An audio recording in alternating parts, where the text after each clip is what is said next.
We were having trouble with our Bosch Classixx 1200 Express. It wasn't moving on to the next part of the program, it would stay in the wash sequence. And from testing and reading on online, it seems that potentially the heater was faulty. I tested that. It was measuring a reasonable resistance for about a 2 kilowatt element, so it obviously wasn't that. I noticed that the pressure switch was also in line with the heater power, and I took that, or disconnected that from the pipes. I could hear it. It's a 2-stage pressure switch. I could hear it clicking. That's over there. Did some measurements around that. I wasn't seeing any voltage coming out to the heater from the control panel, which is on the back of here, and so I decided I'd have to have a quick look in the control panel just to see whether I could see perhaps a burnt out component. I didn't really know what I was going to be looking for. So I'd already taken the lid off. The lid comes off, it's held in place on these rubber hooks here, and you probably can't see, but there's a couple of screws on the back, one at the other end as well, which I've got Torx heads, I think, but I managed to get them apart with an Allen key. So that slides the top back. You can get inside. Then to get the front off, you have to take the drawer out. There's a little clip just there. You press down, it pulls out. I'm sure people have done that. Just in the process of cleaning their tray, because it was filthy. Then there are screws here, here, here, and one round here as well.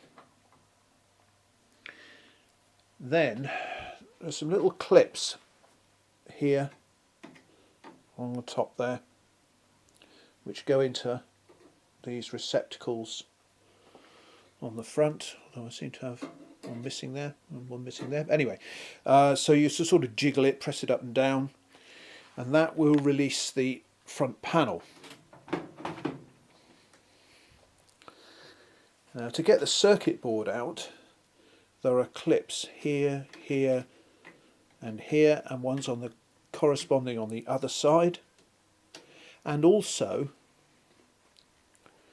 down in here, there, I think that was all of them, to release the circuit board, because this cover doesn't come off and leave the circuit board behind. The cover comes out with the circuit board attached.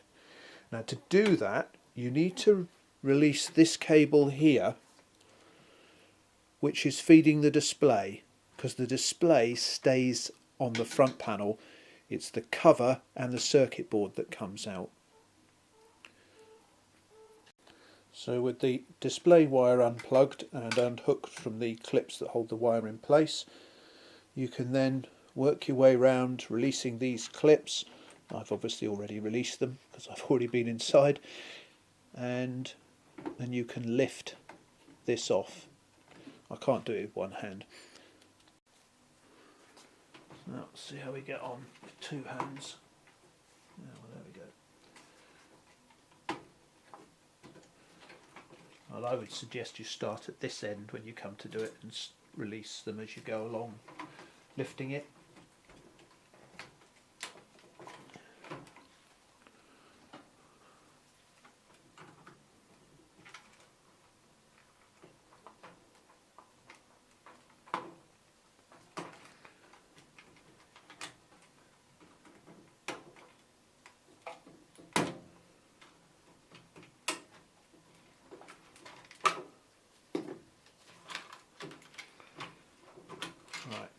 So that's released it from the front panel. You can put the front panel out of the way.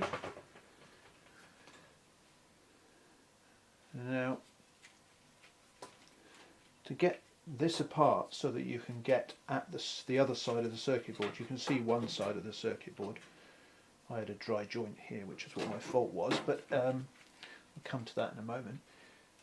There are a couple of cable straps, that one here that holds that to this clip, and I think there was one just bunching all of this together as well. This cover is in two halves, and again you have to release a series of clips, and there's one at the end here and another one here.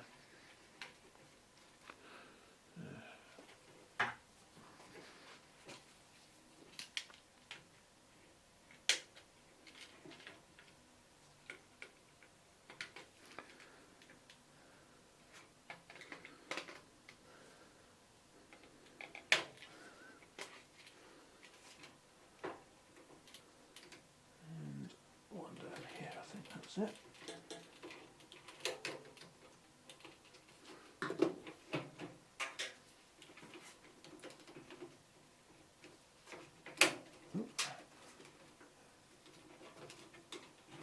It's torturous watching somebody else do it, isn't it? And there's one on the end of here. So it's quite well clipped, I'll give them that. Right.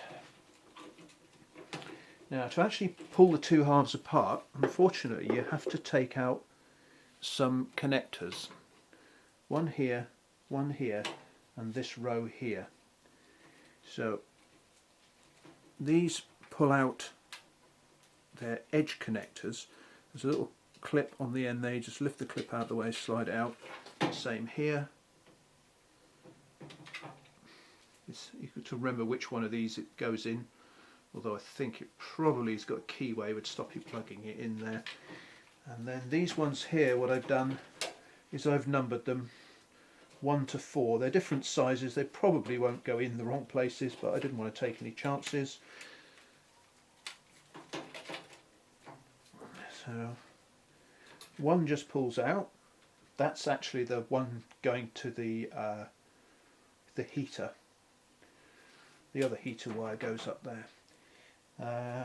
2 has got a little, I'll call it 2, I've numbered it 2, there's 2 wires on it, and it's got a little clip which you release. That's easy enough. 3 again is a single one, just pull it out, and the one I called 4 has also got a little clip just on the top here. You push it in, that's the phone.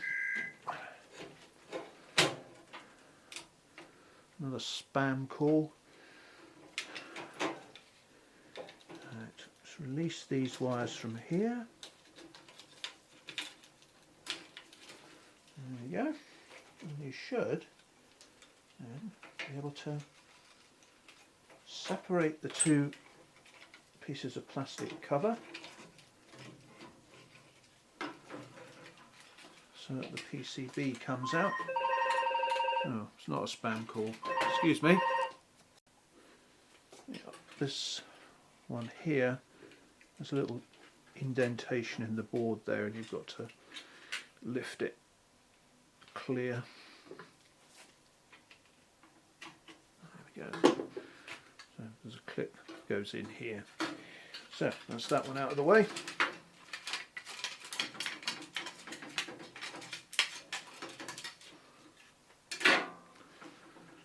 And then you can have a look at the board.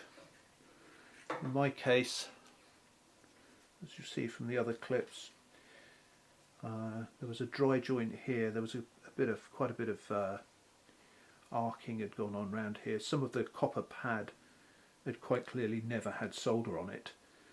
And there's this pin here, what I call pin 1, is the one that has the feed for the heater on. And if you follow this lead round, it goes to that pin. So I haven't tested it yet, but I'm rather hoping that that will be clear the fault. And that, of course, is why if you've got a 2 kilowatt heater pulling through a dry joint, it's not surprising that it failed. So I'm assuming that's what the fault was. There was a fair bit of I don't know, electrostatic dust in around this area, and again on the other side of this inductor. But given where this is above here, the motor being under there, maybe it's just carbon off the brushes. I don't there was one of these diodes had quite a lot of this black powder attached to it, and I thought, oh well, that's that component gone. But when I cleaned it off, the component appears to be in fine fettle, but I've just given it all a brush down, and we're just going to have to reassemble it and see how it looks. Right, reassembly.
take that extra wire off that I put on to do some testing. Make sure that tube's on the bottom, because I made that mistake before, filled the kitchen with water. Just need a cable strap.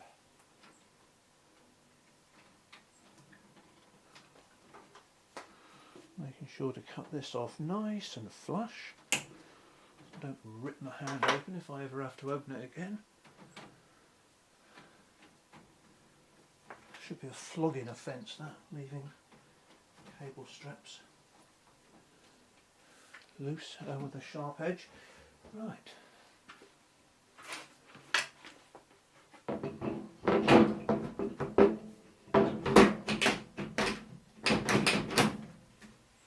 There we go. All that remains is to screw it up and test it. I won't bore you with watching a washing machine run, but I can assure you that it ran okay. It stepped on from the wash cycle, so obviously it was now heating up correctly, so that was fine. It was obviously the path to the heating element, and because it didn't heat up, the sensor said the water wasn't hot enough, and so it wouldn't step on, hence stuck on the wash cycle. It's now August. I did this some months ago, and the problem's gone away and hasn't come back again.